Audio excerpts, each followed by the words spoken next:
തൃശൂരിൽ പട്ടാപ്പകൽ വൻ സ്വർണം പൊട്ടിക്കൽ.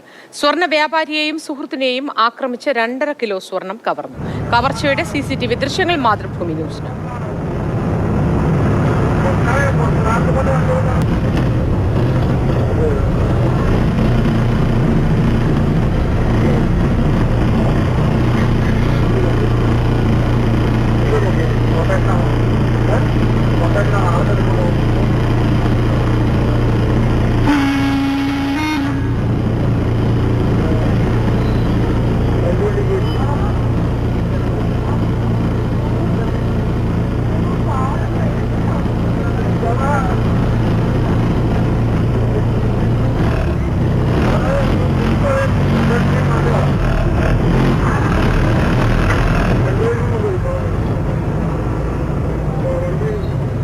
വിശദാംശങ്ങളുമായി MS ലിഷോയ് ചേർന്നു. ലിഷോയ്, നമസ്കാരം.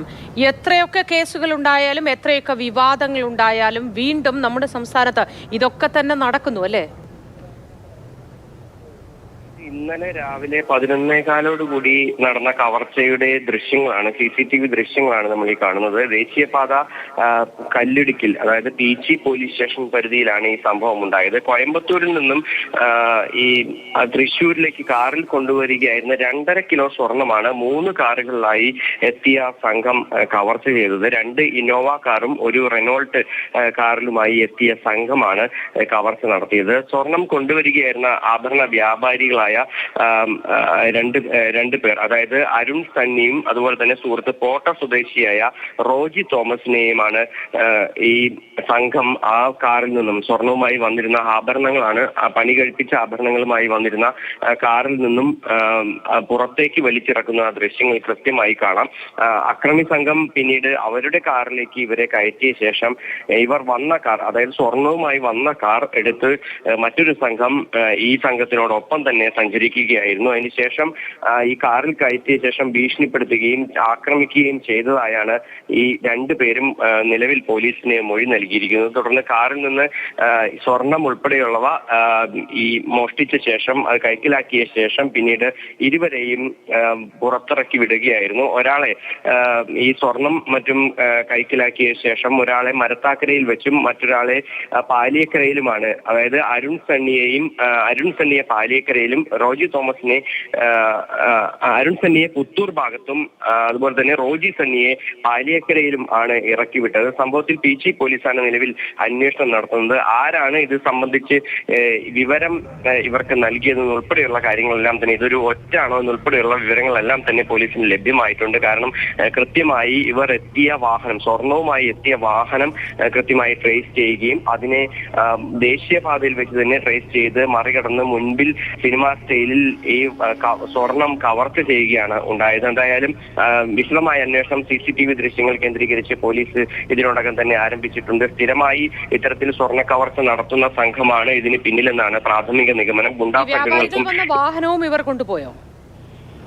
ഈ വ്യാപാരികൾ വന്ന വാഹനം ആദ്യഘട്ടത്തിൽ ഇവർ കൊണ്ടുപോയി. അതിനുശേഷം അത് വഴിയിൽ ഉപേക്ഷിക്കുകയും ചെയ്തു. പിന്നീടാണ് ഇവരെ വഴിയിൽ ഇറക്കി വിട്ടത്. ലിഷോ, മറ്റൊന്ന്, വ്യക്തമായ രേഖകളുള്ള സ്വർണം തന്നെയായിരുന്നോ ഈ വ്യാപാരികൾ കൊണ്ടുവന്നത്?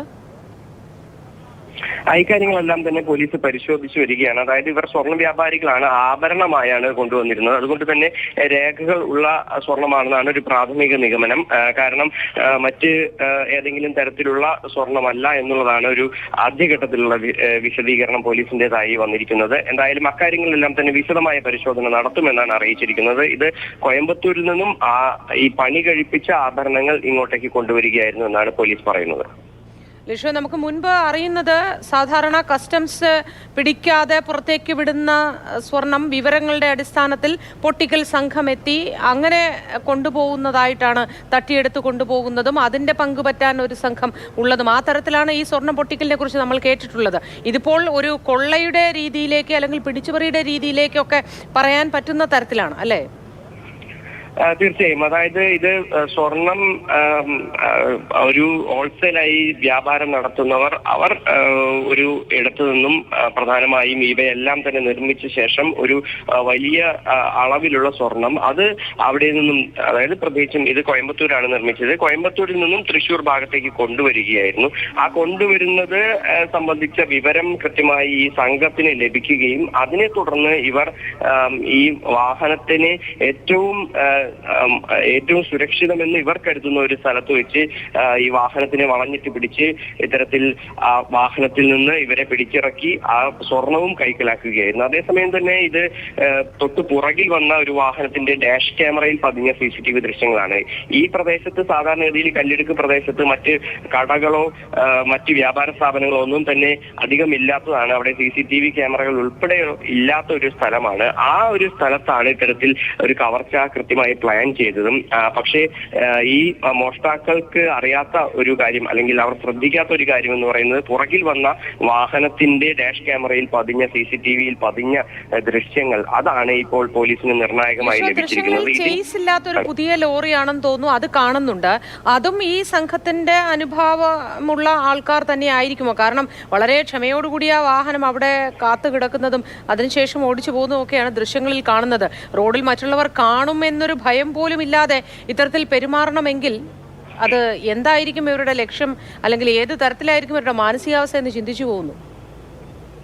തീർച്ചയായും ഇത് സാധാരണഗതിയിൽ ഇത്തരം കാര്യങ്ങളെല്ലാം ചെയ്തിട്ടുള്ള ഗുണ്ടാ സംഘങ്ങൾ തന്നെയാണ് ഇതിന് പിന്നിലെന്നാണ് പ്രാഥമികമായി പോലീസിന് വിവരം ലഭിച്ചിരിക്കുന്നത്.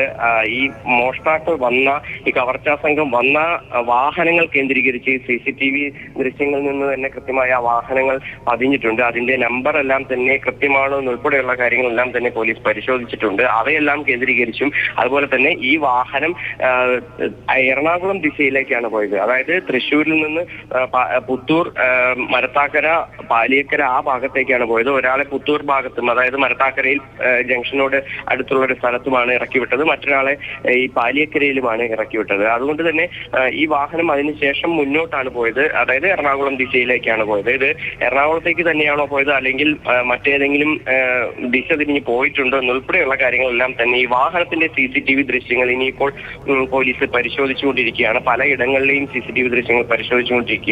അതെല്ലാം തന്നെ പരിശോധിച്ച് അതിലൊരു വ്യക്തത വരുത്തിയ ശേഷമായിരിക്കും ഒരു നിഗമനത്തിലേക്ക് എത്തുക. മാത്രമല്ല, ഇവരെ ഉപദ്രവിച്ചിരുന്നോ? ഈ വ്യാപാരികളെ ഉപദ്രവിച്ചോ? അതായത് കോടാലിയും വെട്ടുകത്തിയും ഉൾപ്പെടെയുള്ള ആയുധങ്ങൾ ഈ കാറിനകത്തും ഉണ്ടായിരുന്നു. ഇവരെ മർദ്ദിക്കുകയും ചെയ്തതായാണ് ഇവർ പോലീസിന് നൽകിയിരിക്കുന്ന മൊഴി. അതുകൊണ്ട് തന്നെ ഈ വാഹനത്തിനകത്തേക്ക് കയറിയപ്പോൾ ഇവർ ഭയപ്പെടുകയും ചെയ്തു. അതായത് വലിയ ഗുണ്ടാ സംഘങ്ങൾ തന്നെയാണ് ഇത്തരത്തിൽ, അല്ലെങ്കിൽ അക്രമി സംഘങ്ങൾ തന്നെയാണ് ഈ ഒരു കൃത്യം നടത്തിയിരിക്കുന്നത് എന്നാണ് പോലീസിന് ഇവർ മൊഴി നൽകിയിരിക്കുന്നത്. മാരകായുധങ്ങൾ ഉൾപ്പെടെയുള്ളവ ഇവരുടെ പക്കലുണ്ടായിരുന്നു. സ്വർണം അവർക്ക് ലഭിച്ചില്ലായിരുന്നെങ്കിൽ ഒരുപക്ഷെ ഏതെങ്കിലും തരത്തിലുള്ള വലിയ ആക്രമണങ്ങൾക്ക് ഇരയാകുമായിരുന്നു എന്നുള്ളതാണ് ഈ കവർച്ചയ്ക്ക് ഇരയായവർ പറയുന്നത്. തൃശ്ശൂരിനെ സംബന്ധിച്ച് നമുക്കറിയാം ലിഷോയ്, ഒരുപാട് ഇത്തരത്തിൽ സ്വർണ്ണാഭരണങ്ങൾ നിർമ്മിക്കുകയും മറ്റു വലിയ ജ്വല്ലറികൾക്ക് നൽകുകയും വിൽക്കുകയും ഒക്കെ ചെയ്യുന്ന തരത്തിൽ വ്യാപാരം നടക്കുന്ന ഒരു ജില്ലയാണ്. ഈ ഒരു സംഭവത്തോടു കൂടി ഒരുപാട് പേർ ഭയപ്പാടിലുമായിരിക്കാം. തീർച്ചയായും. അതായത് തൃശ്ശൂരിലെ പല ജ്വല്ലറികളിലേക്കും ഇത്തരത്തിൽ സ്വർണങ്ങൾ, ആഭരണങ്ങൾ നിർമ്മിച്ച് പലയിടങ്ങളിൽ നിന്നായി കൊണ്ടുവരാറുണ്ട്. അത് കഴിഞ്ഞ കുറച്ച് നാളുകൾക്ക് മുൻപാണ്, അതായത് ഒരു സ്വർണ്ണ വ്യാപാരിയെ തൃശ്ശൂരിലെ ഒരു ലോഡ്ജിലേക്ക് വിളിച്ചു വരുത്തി അയാളുടെ പക്കലുണ്ടായിരുന്ന സ്വർണം ലോഡ്ജിൽ വെച്ച് കവർച്ച ചെയ്ത് ആ സംഘം മുങ്ങിയത്. അതായത് സ്വർണം ഹോൾസെയിലായി വാങ്ങാനെന്ന് പറഞ്ഞുകൊണ്ടാണ് അന്ന് ഈ വ്യാപാരിയെ തൃശ്ശൂരിലേക്ക് വിളിച്ചു വരുത്തി സ്വർണം കവർന്നത്. അതിന് തൊട്ടു പുറകെയാണ്, അതിനധികം സമയമായിട്ടില്ല, 2 മാസത്തോളം ആയിട്ടുള്ളൂ അത് കഴിഞ്ഞ്. അതിന് പുറകെയാണ് ഇപ്പോൾ ഇത്തരത്തിലൊരു സംഭവം കൂടി. ചെറിയ തോതിലുള്ള സ്വർണ്ണ കവർച്ചകൾ പലയിടങ്ങളിൽ. വളരെ ദൗർഭാഗ്യകരമായ സംഭവമായി പോയി. ഈ വ്യാപാരികളെ വഴിയിൽ തടഞ്ഞു നിർത്തി കവർച്ച നടത്തുക, വാഹനത്തോടൊപ്പം ഇവരെ തട്ടിക്കൊണ്ടു പോവുക, തുടർന്ന് വഴിയിൽ ഉപേക്ഷിക്കുക, വാഹനം വഴിയിൽ ഉപേക്ഷിക്കുക. നമ്മുടെ കേരളത്തിലാണ് ഇതൊക്കെ നടക്കുന്നത് എന്നുകൂടി അറിയുമ്പോൾ ഞെട്ടലിന് കുറച്ചുകൂടി ശക്തിയില്ലേ എന്ന് തോന്നിപ്പോകുന്നു.